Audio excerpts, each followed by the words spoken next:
Então, vamos lá, pessoal? Continuando, então, vamos abrir em filosofia. E logo em seguida estaremos na apostila História do Paraná, tá bom? Aquela apostila fina, História do Paraná. Abram em filosofia, página 11. A professora vai compartilhar aqui. Hoje nós estaremos falando sobre preconceito.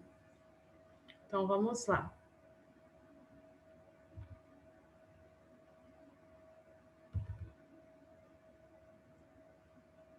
Opa!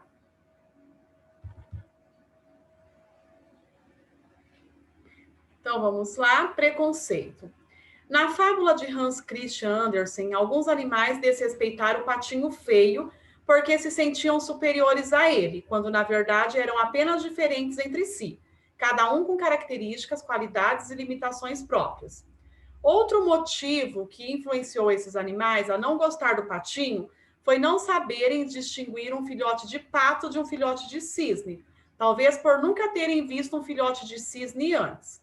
Então, julgaram o patinho negativamente apenas porque notavam diferenças entre ele e os patos que conheciam.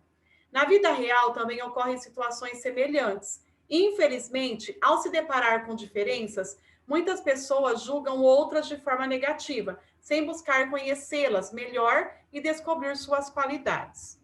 A atitude de julgar os outros indivíduos sem conhecê-los o suficiente e se sentindo superior a essas pessoas chama-se preconceito. Infelizmente, o preconceito está por toda parte, mas deve ter combatido, pois faz mal, muito mal às pessoas e prejudica a convivência entre elas. Muitas pessoas nem sempre percebem que estão agindo de forma preconceituosa, por isso é importante pensar e conversar sobre esse assunto. Então, nós temos lá o filhote de pato e o filhote de cisne, para ver a diferença. Na história seguinte, alguns personagens estão descontentes e preocupados, porque descobriram quem será o novo morador do prédio que habitam. Leia o texto e converse com os colegas. Vamos lá. Um porco vem morar aqui. Meu Deus, exclamou Gabriela. É um porco. Um porco vem morar aqui. Assim não dá. Todo mundo sabe que os porcos são bagunceiros, sujos e lamacentos. Doutor Raposo e Clóvis Coelho concordaram plenamente. Mais tarde, naquele dia, Doutor Raposo encontrou-se com o porco, que estava carregando lenha.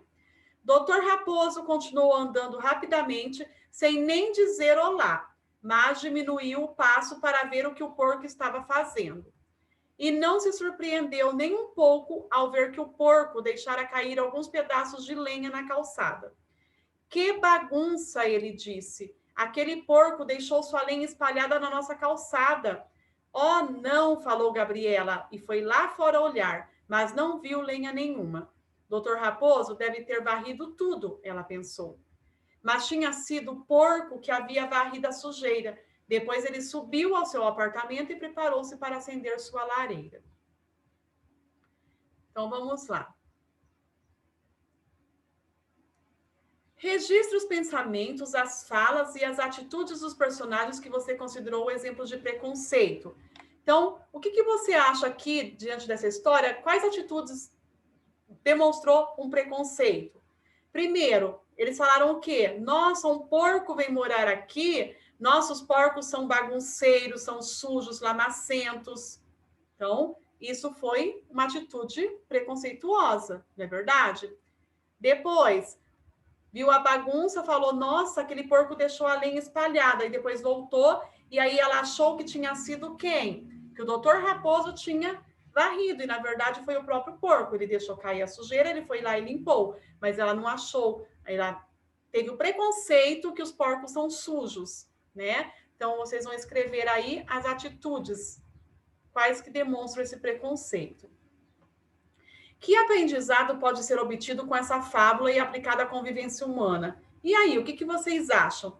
Eles estavam preocupados pelo preconceito em relação a porcos, por ser sujos, então eles acharam que ia viver sujo todo o edifício, né? E foi ao contrário. Você viu que o porco deixou cair pedaços de lenha, mas ele pegou, ele limpou. Então, que aprendizado que nós podemos tirar? Nós podemos realmente julgar as pessoas? Então, pense aí e escrevam. Essa história revela que o preconceito pode estar presente em diversos lugares. Leia com atenção e depois converse sobre o assunto. Onde mora o preconceito? Sempre disposto a ouvir e compreender todos, Respeito não aguentava mais observar tantos conflitos e tristezas causados pelo preconceito. Por isso, ele decidiu procurá-lo. Respeitosamente, como era da sua natureza, aproximou-se dele e puxou conversa. Preconceito, por sua vez, era muito orgulhoso e estava sempre desconfiado. Por isso, afastou-se um pouco e olhou do alto para o respeito, com ar de grande superioridade, em busca de algo para criticar nele. Mesmo sendo tão mal recebido, Respeito não desistiu da ideia de conversar com preconceito. Por isso, começou fazendo uma pergunta: Senhor Preconceito, costumo encontrá-lo em tantos lugares diferentes? Afinal, onde é que o senhor mora? O preconceito respondeu vaidosamente: Ora, ora, tenho muitos lares espalhados por toda parte. Eu moro no olhar de superioridade daqueles que observam os outros em busca de defeitos e imperfeições, nos ouvidos de quem está sempre disposto a escutar críticas e mais críticas sobre o modo de ser de cada um, na voz daqueles que ofendem e ridicularizam os demais por causa das diferenças, nas mãos dos que maltratam e afastam os outros com seus gestos agressivos. E moro também nos pensamentos de quem julga as pessoas à distância, concluindo que nenhuma delas é boa o bastante. São muitos lares, realmente, concordou o Respeito. Eu tenho ainda muitos outros, vangloriou-se o Preconceito. Na verdade, eu já pude vê-lo algumas vezes em corações de pessoas que temem as diferenças e que se defendem do próprio medo, atacando os outros com gestos e palavras de discriminação, lembrou o Respeito. Como eu disse, eu tenho muitos lares, espalhados por toda parte, repetiu o Preconceito. Em seguida, com um ar de profundo desprezo, ele indagou: E o senhor mora onde? Em tom amigável, o Respeito lhe respondeu: Eu sou vizinho da humildade. Juntos habitamos as mentes e os corações daqueles que reconhecem qualquer pessoa como uma pessoa, mesmo que sejam diferentes entre si. Diante dessa resposta, o preconceito virou as costas e se afastou ainda mais do Respeito, julgando que já havia lhe dado mais atenção do que ele merecia. Respeito, por sua vez, seguiu em frente, pensando em maneiras de ajudar as pessoas a entenderem que a vida não seria boa e nem mesmo possível para elas, se as diferenças não existissem e todos fossem absolutamente iguais. O que mais chamou a sua atenção no texto e por quê? Então, de acordo com esse texto do Respeito e Preconceito, o que mais chamou a sua atenção e você vai escrever por quê? Escreva se você concorda ou não com essa afirmação do texto. A vida não seria boa e nem mesmo possível para as pessoas se as diferenças não existissem e todos fossem iguais. Então, você vai escrever aí se você concorda ou não com essa afirmação. Se você concordar, você vai explicar por quê, e se você não concorda, também você vai explicar por quê. Pesquise e anote o significado da palavra discriminação. Então, procura lá no dicionário o que é discriminação. E aí vocês vão anotar aí, certo? Como se sente uma pessoa que é discriminada? Vocês vão escrever aqui. Como que vocês acham que uma pessoa que é discriminada se sente? Então, vai colocar aqui o sentimento dessa pessoa. Pense e converse com os colegas. Vamos lá. Ana pediu para jogar futebol com os meninos, mas eles não aceitaram. Ana insistiu e eles responderam que meninas não sabem jogar futebol. O que vocês acham? Isso é preconceito? Muito, né? Muito grande. 2. Laura não convidou algumas colegas da escola para sua festa de aniversário porque achava que elas se vestiam muito mal. Olha, outro preconceito. Pedro não chamou Júlia para brincar porque os dois haviam discutido e ele estava chateado com a menina. Marcos não quis fazer amizade com seu novo vizinho porque só queria ter amigos ricos.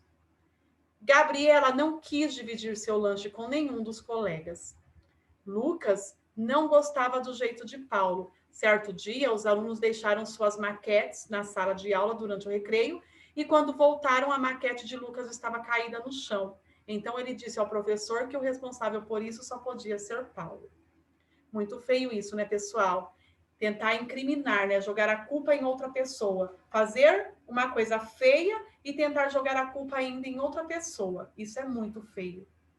Luiz e Carolina comentaram que Mariana é antipática, porque ela é muito colada, ela é muito calada e está sempre sozinha no recreio. Olha só que preconceito. E aqui, pessoal, vocês vão montar um acróstico. Lembrando que acróstico são palavrinhas que a gente forma a partir de uma palavra principal. Então, vocês vão formar um acróstico com a palavra preconceito. Então, a sua palavra pode começar com P, pode estar no meio, pode estar no fim. Por isso que está aqui a linha antes e depois, tá? Então, vocês vão formar um acróstico. Pensem aí, tá? Um acróstico com a palavra preconceito. Lembrando, pessoal, a palavra preconceito, ela vem de origem pré-conceito. O que é uma coisa pré-conceito? É uma coisa que vem antes. Então, você está dando um conceito, você está dando uma definição, julgando uma pessoa antes de conhecê-la. Então, todas as vezes que vocês se portarem assim, você está sendo preconceituoso, tá? Então, vamos tomar cuidado, né, pessoal?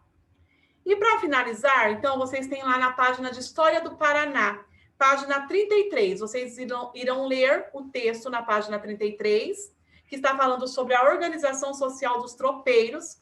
A página 34, vocês vão destacar o quebra-cabeça do material de apoio e vocês vão montar esse quebra-cabeça numa folha de sulfite. E aí vocês vão observar a imagem que vai formar no quebra-cabeça e vocês irão produzir um texto sobre o trabalho realizado pelos tropeiros. Vocês vão produzir aí um texto no exercício 1, ok? E o exercício 2 não é para fazer. Lá está escrito para descrever no caderno, mas não tem necessidade. Então, vocês vão montar só o exercício 1, tá? Vocês irão montar o quebra-cabeça, vão colar no papel sulfite e vocês irão escrever um texto sobre o que vocês estão vendo, sobre a imagem que vocês estão observando, certo? E na página 37 tem lá um texto que fala sobre a escravidão na nossa região, aqui no Paraná. Então, tá lá. Fugiu no dia 9 do corrente um preto de nome Mateus, crioulo, alto e magro, idade 38 anos, barba cerrada, camisa e calça de riscado azul. Quem o entregar nesta cidade a Soares e Garcia, ou em Antonina, a Manuel Soares Gomes, será gratificado. Então, aqui eles estão procurando um fugitivo, um escravizado. Qual o assunto da notícia? A fuga, né, de um escravizado. Como o proprietário descreveu o escravizado? Ele colocou pela sua aparência. Ele descreveu sua aparência, a sua idade e as roupas que ele utilizava. De acordo com a notícia e com os estudos que realizou até o momento, como que os proprietários agiam para recuperar os escravizados foragidos? Então, eles ofereciam gratificações às pessoas que o entregassem. Então, eles ofereciam gratificações às pessoas que os entregassem. Gratificação é pagar, é oferecer dinheiro. Nossa, muito triste, né, pessoal? E também uma outra forma eles procuravam com o auxílio do capitão do mato. O capitão do mato era uma pessoa contratada para sair atrás, para percorrer as matas, nos quilombos, onde ficavam os escravos fugitivos, e encontrar e trazer de volta. Então, era o chamado capitão do mato. Certo? Então, isso daí que vocês vão fazer na nossa apostila aí, História do Paraná. Combinado, pessoal? Então, bom trabalho para vocês, caprichem, leia com bastante atenção o texto, tá? Para responder, e leia com bastante atenção e pensem, tá? Com bastante... tenham bastante criatividade para produzir lá o acróstico em filosofia sobre preconceito, tá? Lembrando que vocês vão criar palavras que estão relacionadas ao preconceito, tá? Um acróstico são palavras que vocês vão formar relacionadas à palavra principal. E a palavra principal é preconceito, certo? Então, bom trabalho para vocês e beijos e até amanhã, na nossa próxima aula.